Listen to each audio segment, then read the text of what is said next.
El amor todo lo soporta. Y cuando leemos que el amor todo lo soporta, posiblemente entendemos mal esto, porque cuando decimos el amor todo lo soporta, enseguida a nuestra mente viene la palabra o el sinónimo de soportar, aguantar. El amor todo lo aguanta. Y si nosotros entendemos esta frase de esa manera, posiblemente lleguemos a malas conclusiones.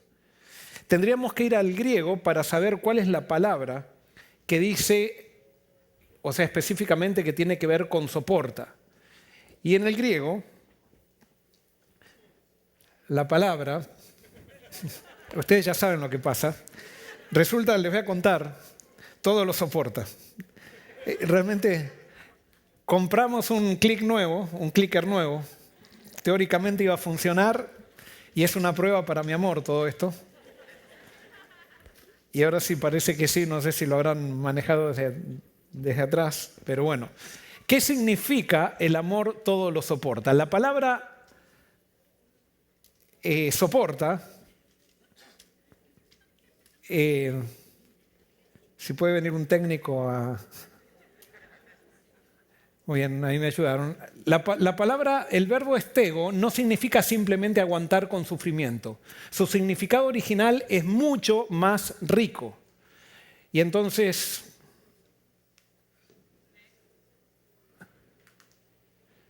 en el griego clásico significa cubrir, proteger con un techo, resguardar, contener. Cuando dice que el amor todo lo soporta, está diciendo el amor todo lo cubre.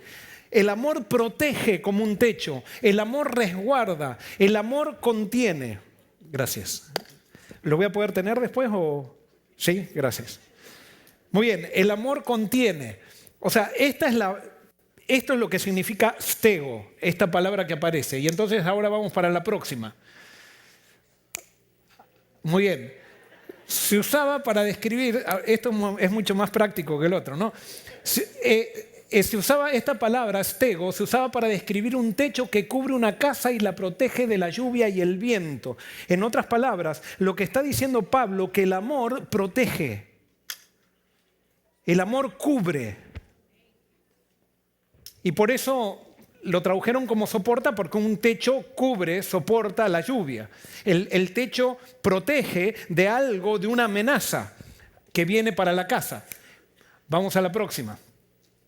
Cuando Pablo usa stego, está diciendo que el amor cubre en vez de exponer.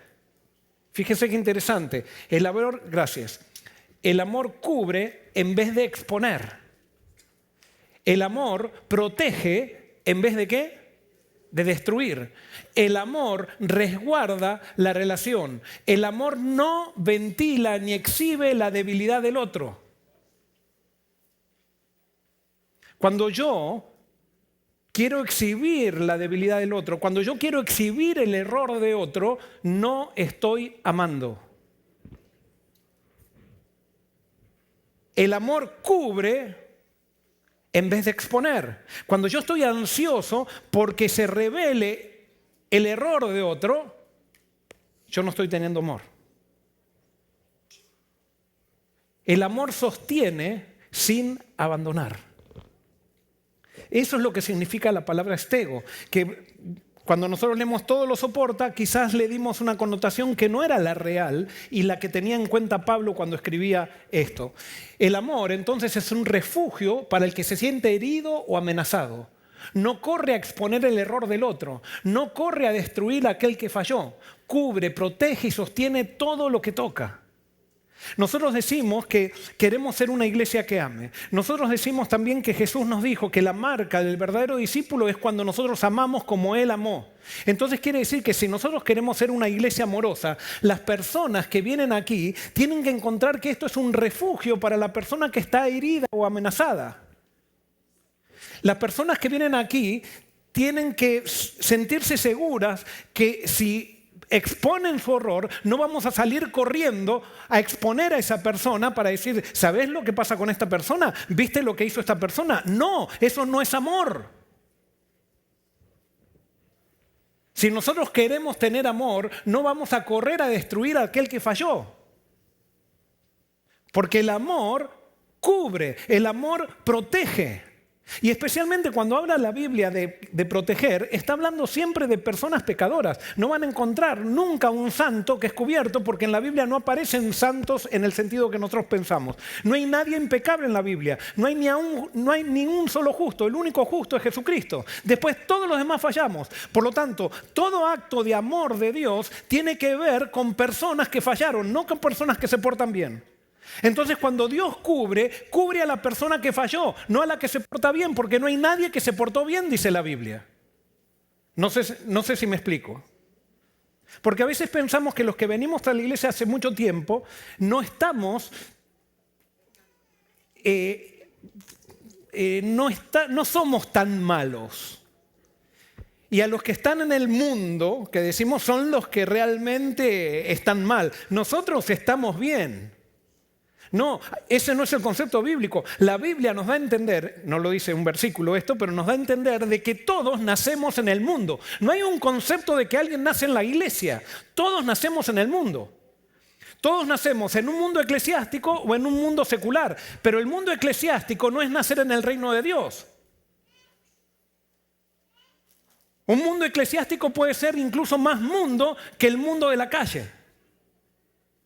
Porque puede ser más engañoso, porque nos engañamos y pensamos que porque tenemos una cáscara religiosa, entonces nosotros estamos mejor que otros. Y van a ver que el que tiene una cáscara religiosa está peor que aquel de la calle que camina como realmente es. Salmo 32:7, y este amor es el que Dios tiene. Fíjense lo que dice Dios, Salmo 32:7. Tú eres mi refugio, lo que el salmista decía de Dios. Tú eres mi refugio, me guardarás de la angustia, con cánticos de liberación me rodearás. Me guardarás de la angustia, me estego. El amor que todo lo soporta es un amor que cubre, que protege. Salmo 32:1 dice, bienaventurado aquel cuya transgresión ha sido perdonada y cubierto ¿qué? Su pecado. ¿Qué hace Dios con nuestros pecados? Los cubre. Ese es el amor de Dios. Ese es el estego de Dios. Ese es el amor que necesitamos nosotros. Porque si a nosotros nos gusta revelar pecado, no estamos amando. Y ¿saben qué? En las iglesias pareciera que vieron que hay personas, gracias a Dios, realmente lo digo ahora sinceramente, no he visto en esta época, en esta iglesia, gente así. Pero sí he sido pastor ya 34 años y he encontrado gente que se cree policía espiritual de las personas. Y parece que están como detectives para descubrir quién está en pecado y quién no está en pecado. Y cuando descubren el pecado, hacen una fiesta. Como diciendo, lo descubrí. Y gracias a mí vamos a limpiar la iglesia ahora. Qué gente cerrada que todavía no se encontró con Cristo, no se encontró con el Dios que presentó Jesús. Porque el amor todo lo cubre. Ojo, no está diciendo que todo lo disimula. No está diciendo que todo lo apaña. No estamos diciendo acá que entonces el amor de Dios apaña al pecador como diciendo, estás en pecado, no importa. No, a Dios le importa que estemos en pecado. ¿Y sabes por qué le importa a Dios que estemos en pecado? Porque el pecado nos hace mal a nosotros. Y Dios no puede concebir que vivamos engañados pensando que el pecado nos hace bien cuando el pecado nos destruye.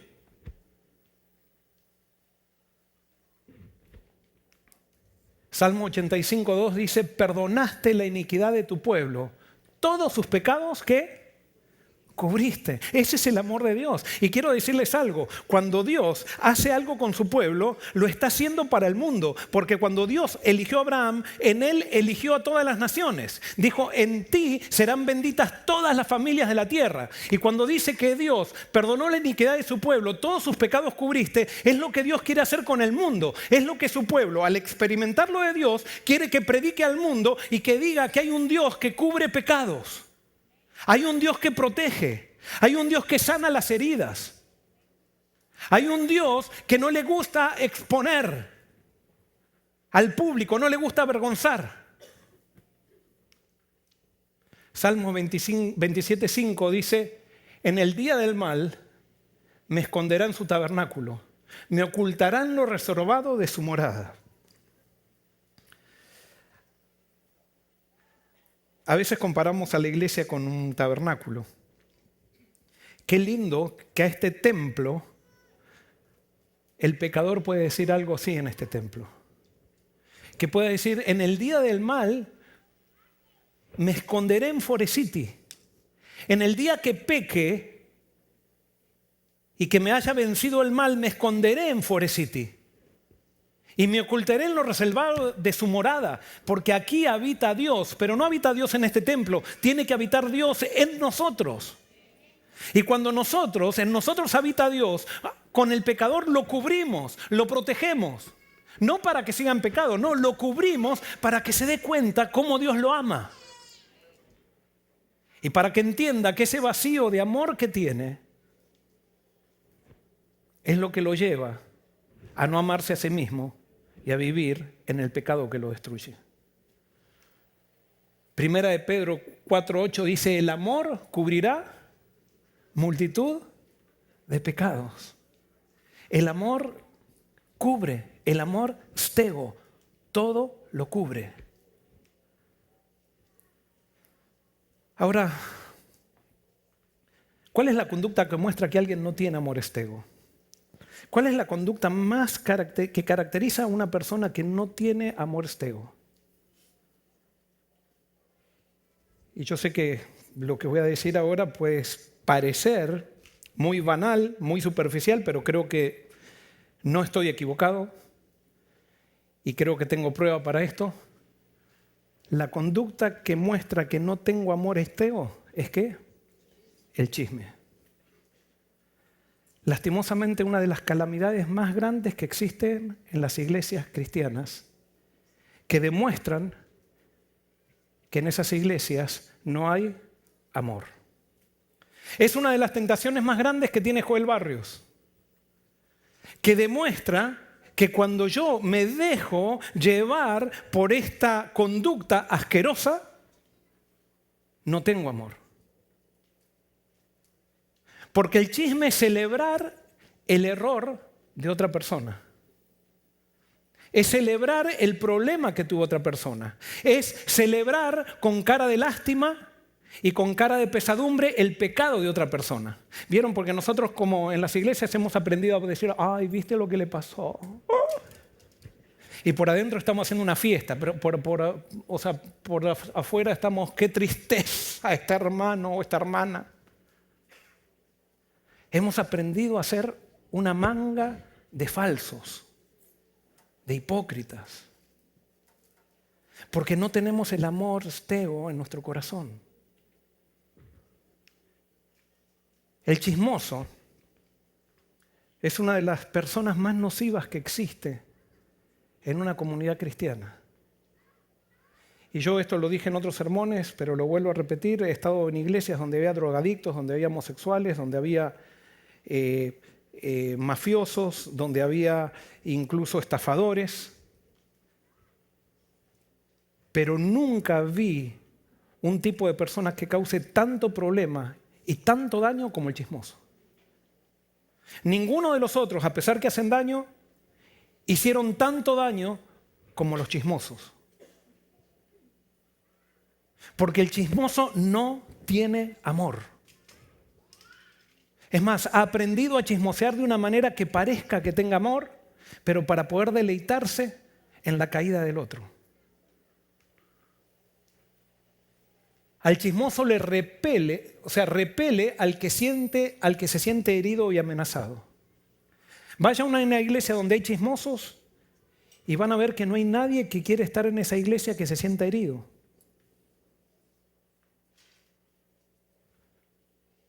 Porque el chismoso repele al que está herido. El chismoso corre a exponer el error del otro. Corre a destruir a aquel que falló. Expone, divide y contamina todo lo que toca. Eso es lo que es un chismoso. Y especialmente, ¿saben qué? ¿Dónde hay muchos chismosos? En el cristianismo institucional. Porque en el cristianismo institucional, y quiero decirles que yo me crié en medio de un cristianismo institucional, hay personas que confunden ser discípulos de Dios con ser miembros de una institución cristiana y piensan que porque trabajan para una institución cristiana ya son discípulos de Cristo. Y son gente que están ligadas a una institución, pero no están ligadas con Dios. Y en esos ambientes generalmente es donde más chisme hay. Porque carece de amor, porque esas personas no están conectadas con Dios, sino que están conectadas con una institución. Están en el lugar porque el sistema religioso les da trabajo, les da seguridad, en eso se criaron, no saben cómo vivir de otra forma. Y entonces están allí, pero no están por Dios, están por la institución. Y entonces generalmente en esos ambientes hay mucho chisme. Porque donde no está Dios, no hay amor. No hay esteo. Levítico 19:16, en la Valera 60, dice: no andarás chismeando entre tu pueblo, no atentarás contra la vida de tu prójimo, yo Jehová. O sea que Dios considera al chisme como ¿qué? Como un asesinato. O sea, no todos los pecados son igual de malos. Todos son malos los pecados, pero hay algunos más malos que otros. ¿Y cómo está catalogado, de acuerdo a lo que deducimos de la Biblia, cómo está catalogado un pecado más malo de otro? El pecado que más gente involucra es el pecado más malo. El pecado que menos gente involucra es malo, pero no es tan malo como el que involucra a mucha gente.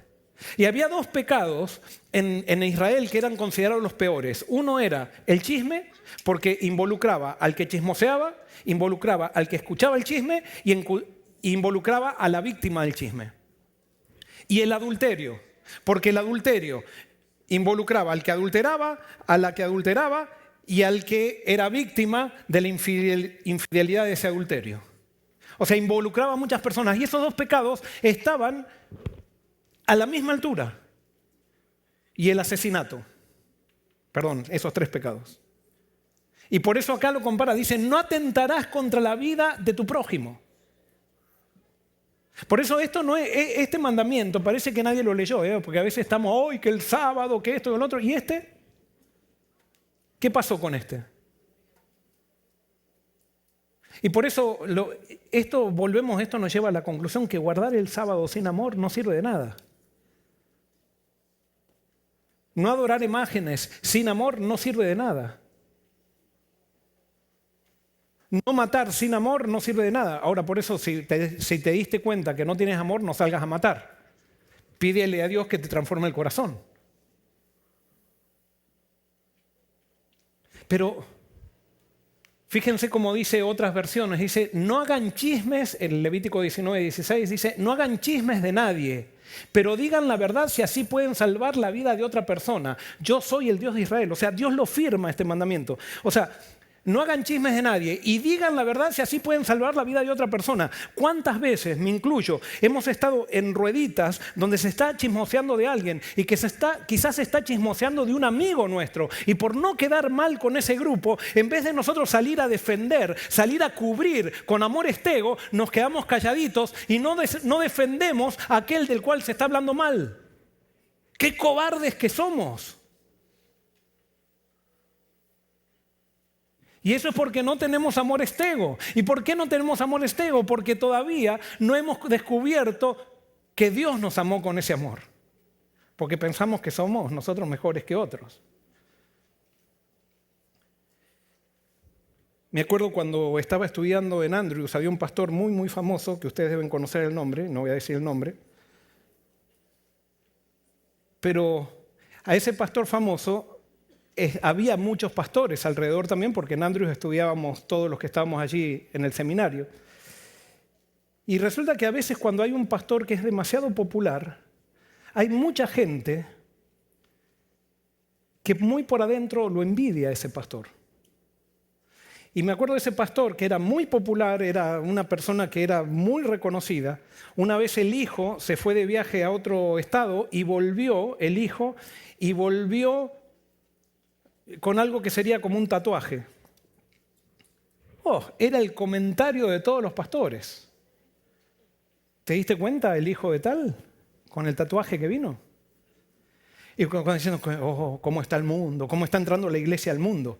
El mundo está dentro del corazón de aquel que critica porque tiene una envidia que lo come, y cuando ve que el otro falla, en vez de cubrir, en vez de amor estego, sale a criticar, porque esa es la miseria del corazón humano.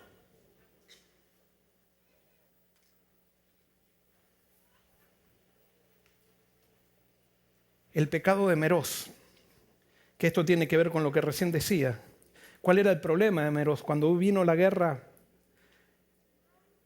¿se acuerdan de Císara, que le pidió a Débora para que vaya al campo de batalla con él, de los enemigos del pueblo de Dios? Débora salió al campo de batalla, venció a los enemigos de Israel, pero hubo un pueblo que no salió a luchar porque pensaban que iban a perder y no quería, hasta no saber cuál era el resultado de la batalla, no quiso salir a ayudar. Entonces Débora, cuando termina, canta y dice: maldecid a Meroz, dijo el ángel de Jehová. Maldecid severamente a sus moradores, porque no vinieron en ayuda de Jehová contra los fuertes. Maldecid, esto se llama el pecado de Meroz. ¿Cuál era el pecado de Meroz? Y ahora lo voy a aplicar a lo que estamos diciendo. Se está chismoseando de alguien, se está criticando a alguien, y en vez de salir uno a defender en contra de los fuertes, en contra de los hipócritas, en contra de los que están hablando mal, uno se queda calladito para no quedar mal. Y es más, a veces quizás apoya con un comentario y se ríe también de la persona, de la pobre persona que está siendo criticada a las espaldas. Eso pasa mucho, mucho, mucho en los ambientes eclesiásticos. Y quiero decirles, si hay un pecado que debemos poner en las manos de Dios y erradicarlo de acá de Forest City, y ojalá de todos los que escuchan, es el pecado de Meroz. De no hacer nada para defender al débil cuando los fuertes se ensañan y tratan de aplastarlo.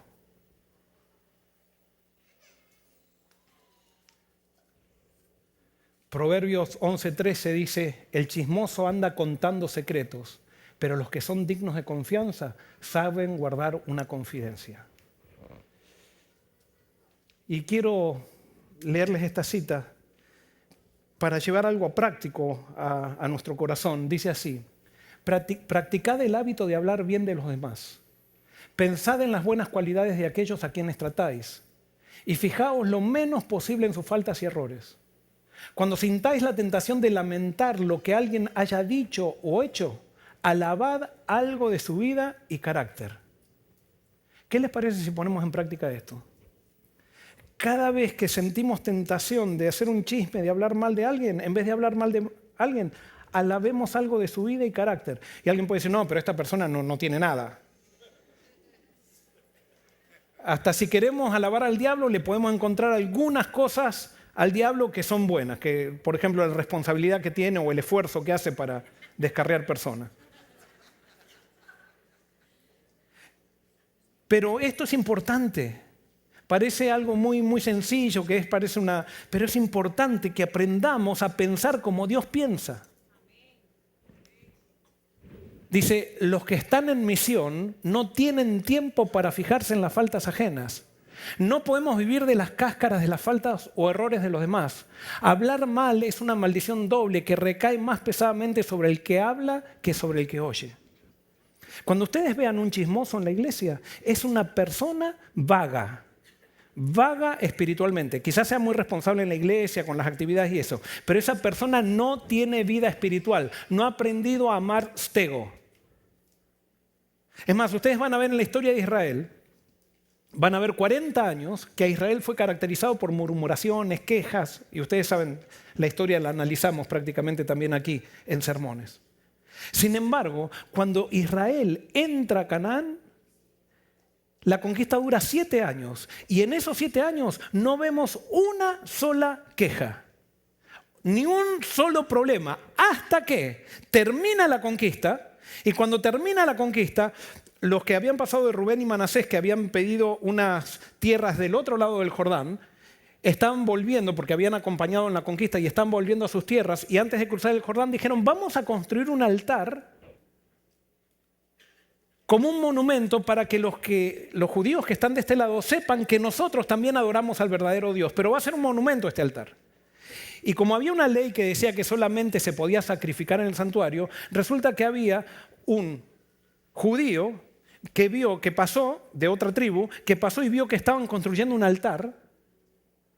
Y como era un judío chismoso, un judío que no tenía nada que hacer, era un judío vago, cuando vio que estaban haciendo ese altar, enseguida sacó conclusiones. En vez de ir y preguntar, sacó conclusiones y se fue a decir a todas las otras tribus de Israel, se fue a decir que estaban construyendo un altar para, él, lo que le pareció, ya lo dio como un hecho, para celebrar sacrificios allí en ese altar, cuando Dios había dicho que solamente se podía celebrar sacrificios en el santuario.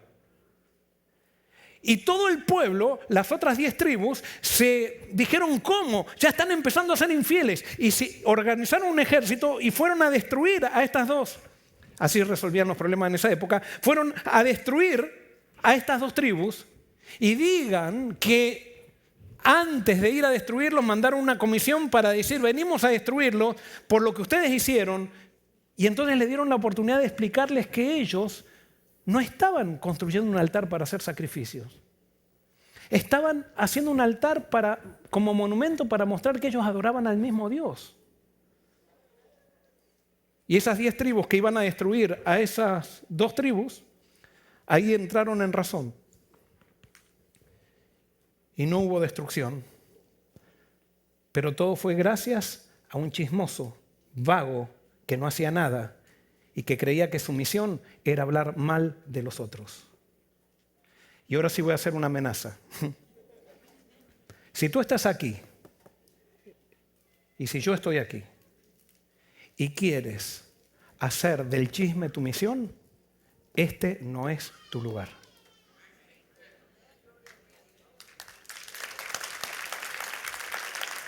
No es nuestro lugar.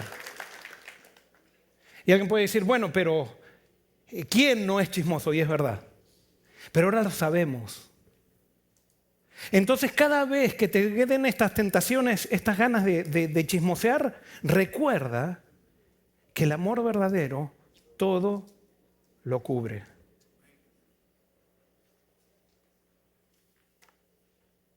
Sigue diciendo esta cita, al espaciarnos de los defectos de los demás, nos transformamos a la imagen de ellos.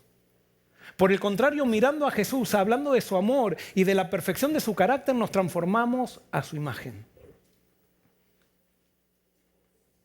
El chismoso termina siendo igual y peor que la gente a la cual critica.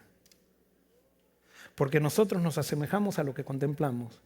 Y muchas veces en nuestra vida espiritual, Satanás nos agarra y parece que nos transformamos en contempladores de basura.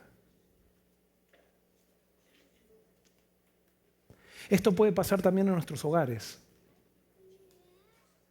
A veces nosotros con la ansiedad como padres, lo único que hacemos es señalar errores en nuestros hijos. Porque creemos que tenemos que hacerlos criar derechitos. Y es verdad, ojalá que se críen derechos, pero señalando errores nunca los vamos a enderezar. Nuestros hijos serán enderezados y escucharán nuestros consejos cuando vengan de un corazón de amor. No de un corazón que se deleita en exponer el error. Que se deleita en pisotear al otro. Porque al final eso nos lleva, en nuestro inconsciente, nos lleva a nosotros a asegurarnos, a pensar que nosotros estamos más arriba que aquel que pisoteamos. Ahora, dijimos que el amor todo lo cubre. ¿Y esto entonces cómo se relaciona con el juicio de Dios? Porque el juicio de Dios aparentemente, como nos lo han enseñado, el juicio de Dios es que Dios al final se va a enojar, se le va a acabar la misericordia y nos va a destruir a todos los que no quisimos estar con Él y nos va a exponer a todos. Y esto merece un tema así como el de la mañana, no nos alcanzó la mañana para discutir lo que estábamos discutiendo en el discipulado. Posiblemente este sermón no alcance a tocar todos los aspectos de esto. Pero quiero mostrarte cómo esto se relaciona, cómo el amor estego se relaciona con el juicio de Dios. vamos a entender qué es el juicio de Dios. Y entonces Lucas 12, 2 y 3 dice, no hay nada encubierto, esto lo dijo Jesús, no hay nada encubierto que no haya de descubrirse, ni oculto que no haya de saberse. Por tanto, todo lo que habéis dicho en tinieblas, a la luz se oirá. El amor de Dios cubre. Sin embargo, el juicio al final, porque eso es lo que hace el pecado avergüenza, el juicio al final que tiene que ver con el pecado, se va a descubrir todo. Y el juicio de Dios no es destrucción, el juicio de Dios es revelación.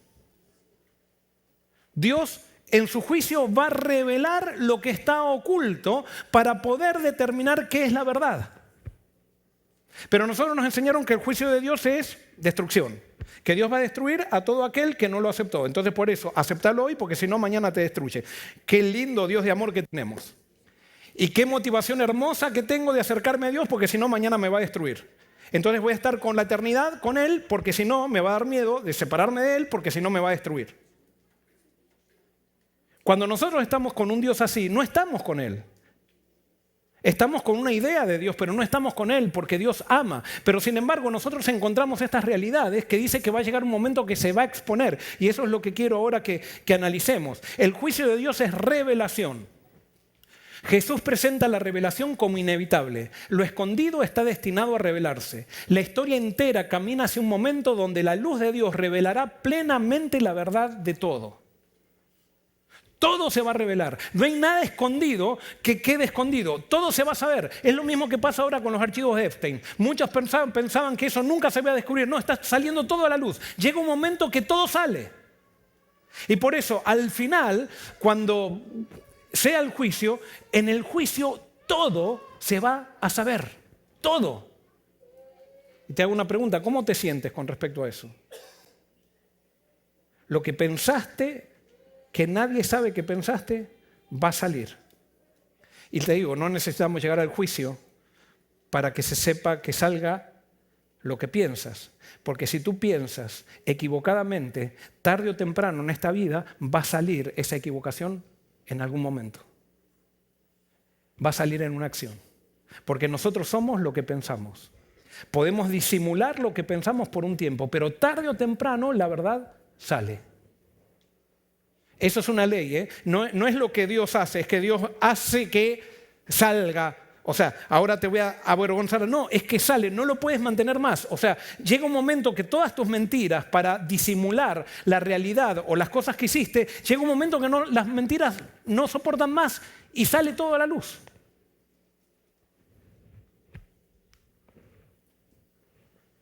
El juicio, como les digo, el juicio de Dios no es castigo, es revelación.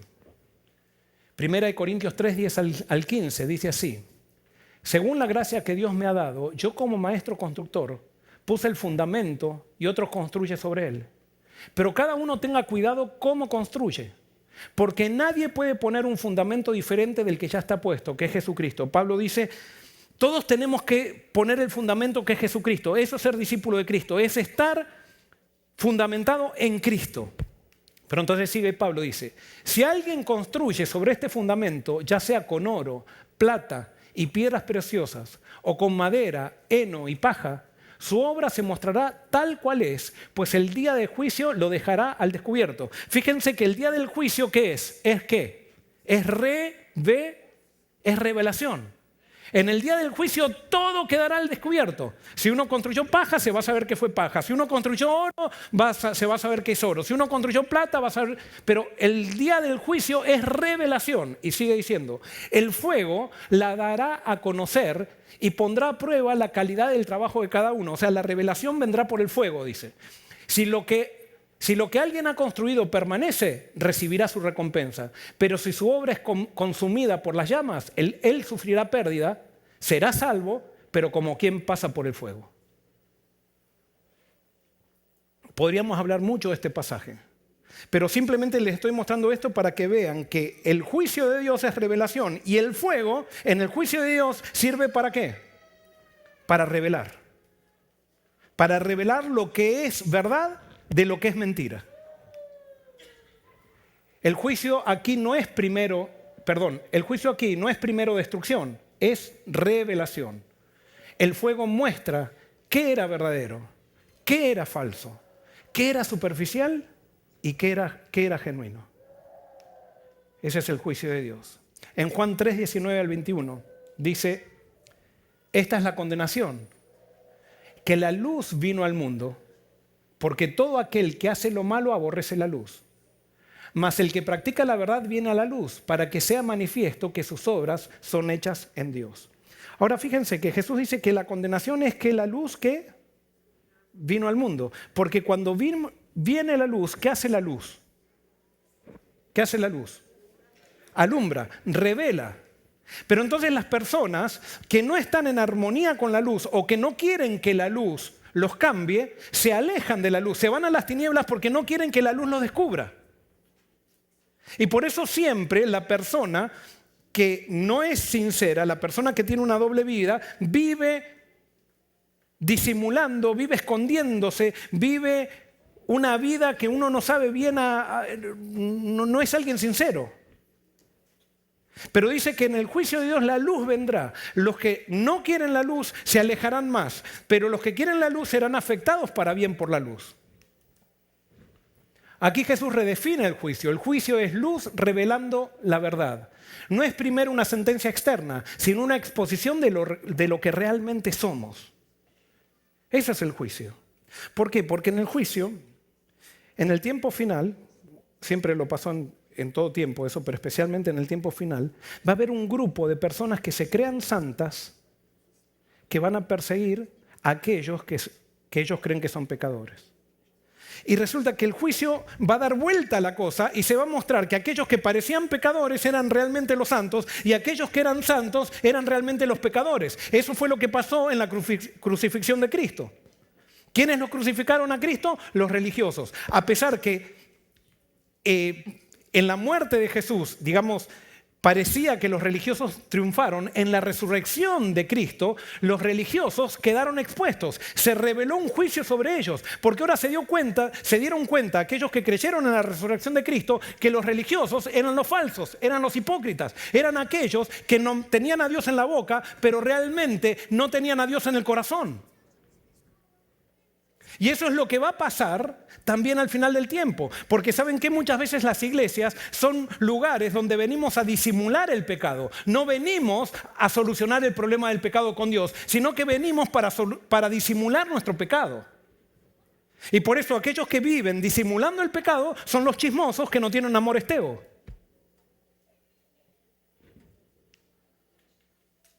Los santos vivimos en juicio, expuestos continuamente a la palabra. Nosotros vivimos continuamente en juicio, porque dijimos que el juicio de Dios es revelación. Y Hebreos 4, 12 y 13 dice, la palabra de Dios es como una espada de doble filo, discierne los pensamientos y las intenciones del corazón. Y no hay cosa creada que no sea manifiesta en su presencia. Cuando yo leo la palabra de Dios, y la palabra es Cristo, empiezo a darme cuenta de los motivos equivocados de mi corazón.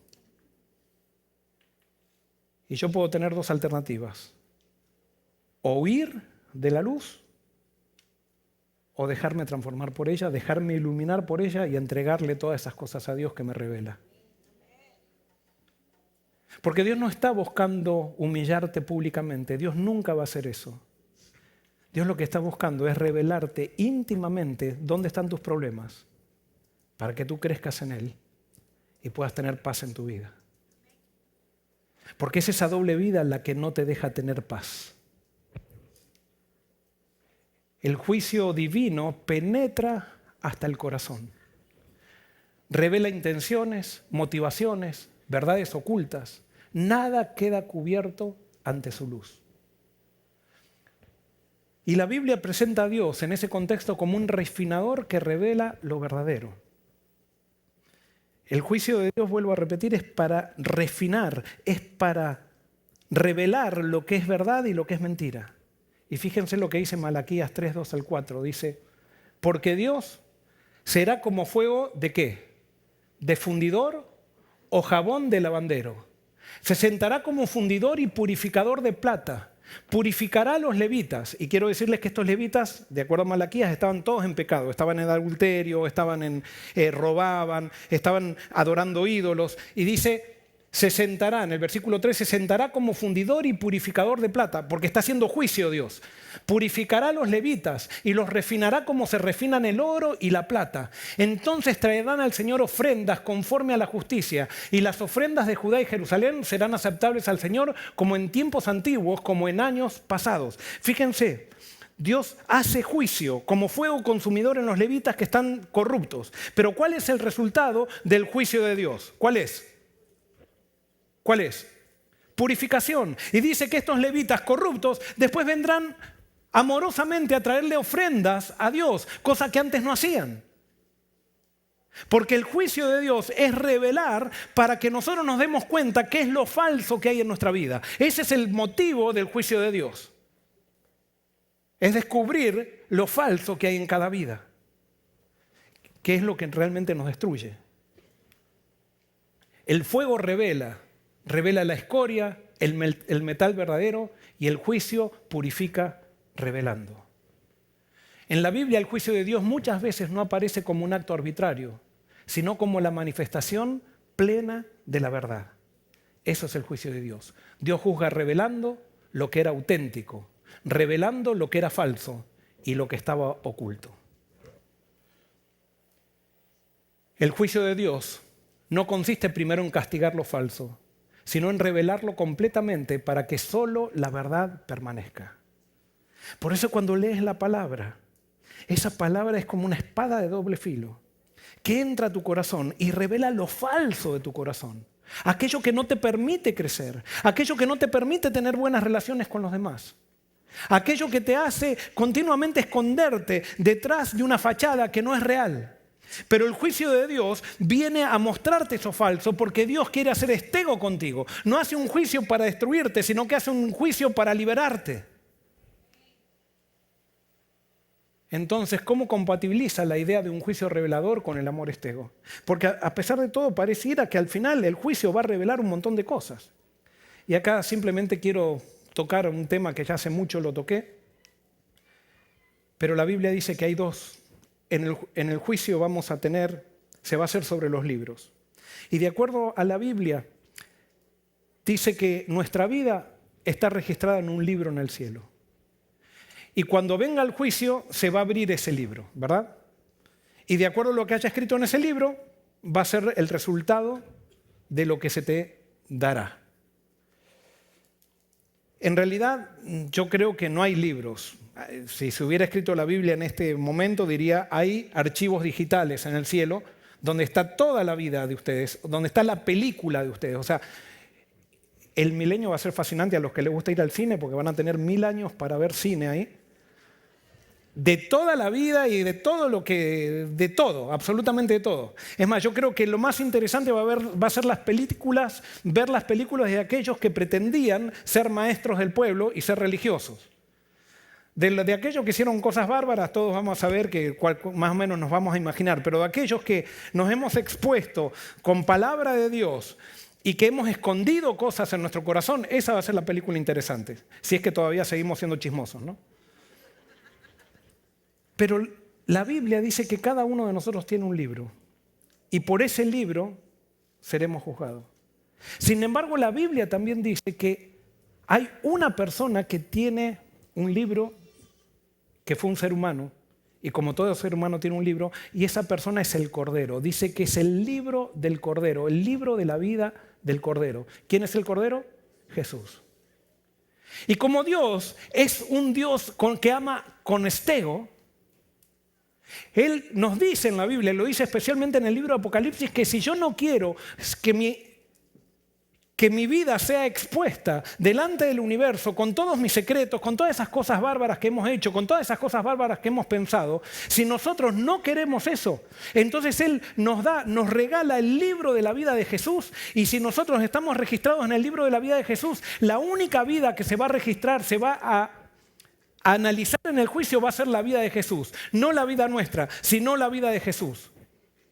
Y lo bueno, eso se llama el libro de la vida del Cordero, lo bueno es que la Biblia nos da a entender que todos estamos registrados en ese libro desde antes de la fundación del mundo. O sea que Dios, en su amor estego, no permite que nadie sea humillado si es que queremos estar refugiados en Cristo. Él nos dio el refugio de Cristo para que no tengamos que ser expuestos a los demás.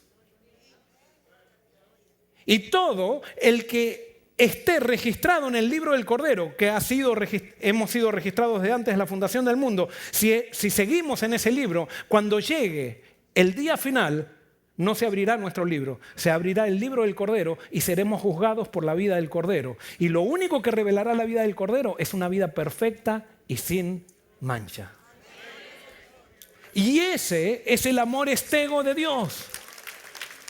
Y por eso, si tú eres pecador, eso no lo digo yo, lo digo ahora en el nombre de Jesús. Si tú eres pecador, has tenido una vida sucia, te has equivocado en el pasado, está la vida de Cristo que ha sido dada y regalada para ti para cubrirte de todo pecado, porque Dios ama, todo lo cubre.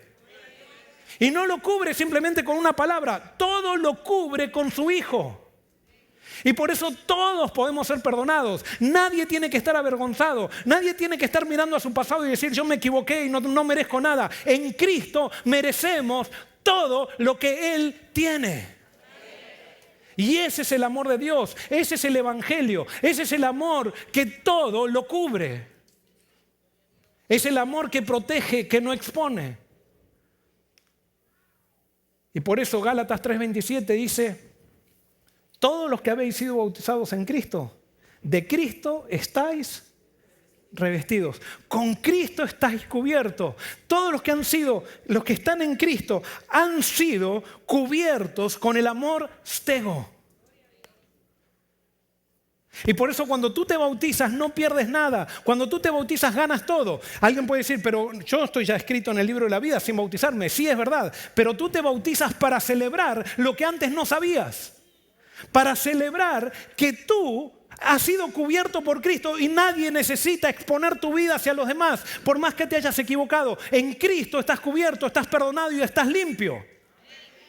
No importa cuál sea tu pasado, no importa cuánto te hayas equivocado. Pero recuerda una cosa, Cristo te ama para que te relaciones con Él. No es con otro propósito.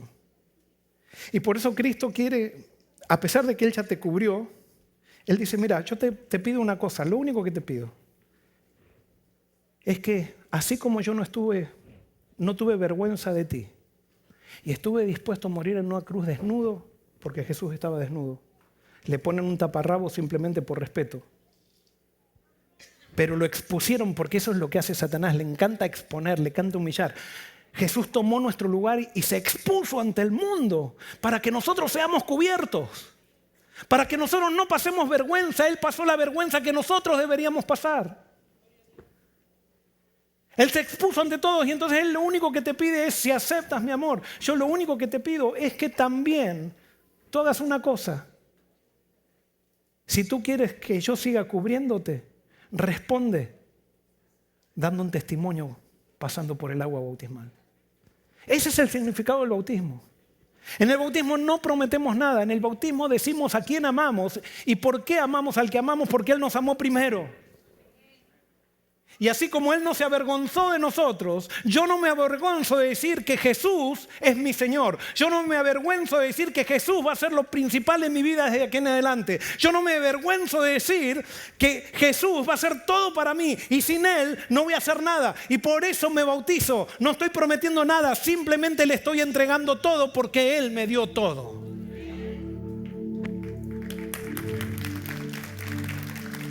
Isaías 6:10 dice: porque Él me vistió con ropas de salvación y me cubrió con el manto de la justicia.